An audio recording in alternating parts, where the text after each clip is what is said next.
अध्ययन निष्पत्ती 03.95.01 लगतच्या परिसरातील प्राण्यांची वैशिष्ट्ये ओळखतो व त्यांचे वर्गीकरण करतो।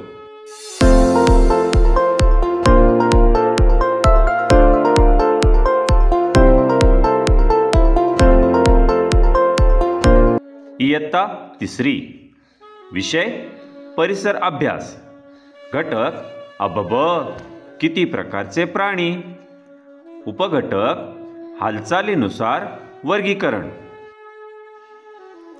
काही प्राणी आकाशात उडतात, काही जमिनीवर राहतात तर काही पाण्यात पोहतात।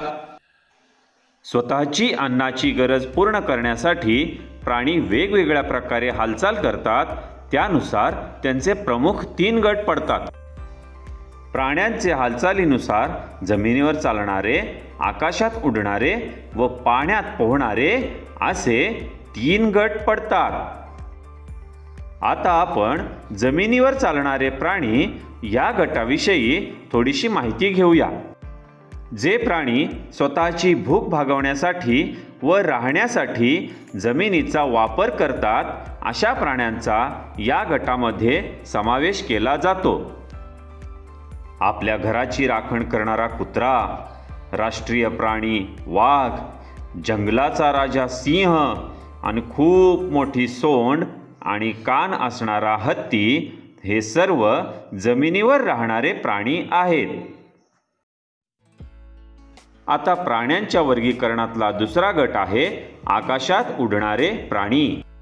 ज्या प्राणीवर्गीय सजीवांना पंख असतात त्यांना पक्षी म्हणतात। आपल्या परिसरात दिसणारे माशांसाठी टपून बसलेला बगळा, चिवचिव करणारी चिमणी, मिठू मिठू बोलणारा पोपट आणि कावकाव करणारा कावळा यांचा पक्ष्यांमध्ये समावेश होतो।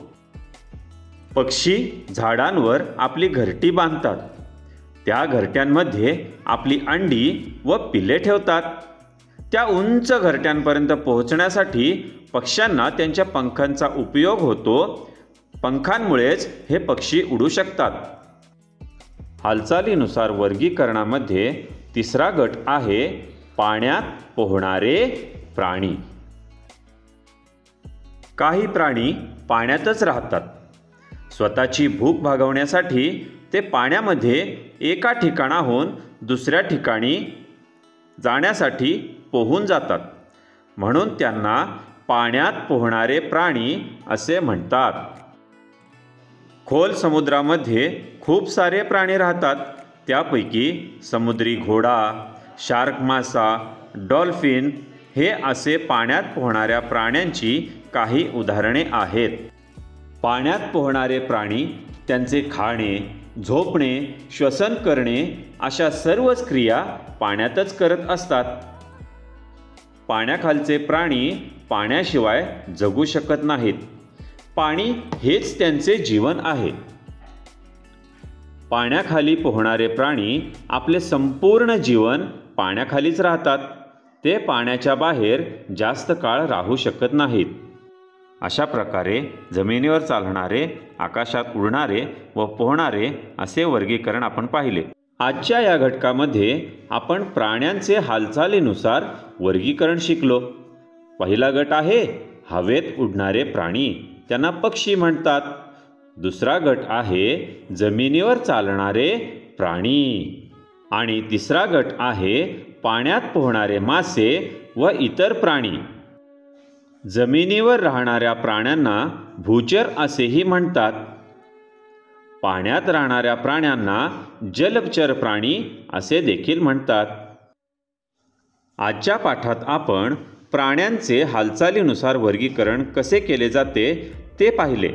आता आपण आपल्या परिसरातील हवेत उडणारे, जमिनीवर चालणारे व पाण्यात राहणारे प्राणी यांची यादी करायची आहे। नमस्कार, माझा परिचय। माझे नाव श्री प्रशांत शिवबाळ हिटनळी। माझी शाळा जिल्हा परिषद प्राथमिक शाळा इंगळेवस्ती पुणदी, तालुका पलूस, जिल्हा सांगली। मनःपूर्वक धन्यवाद.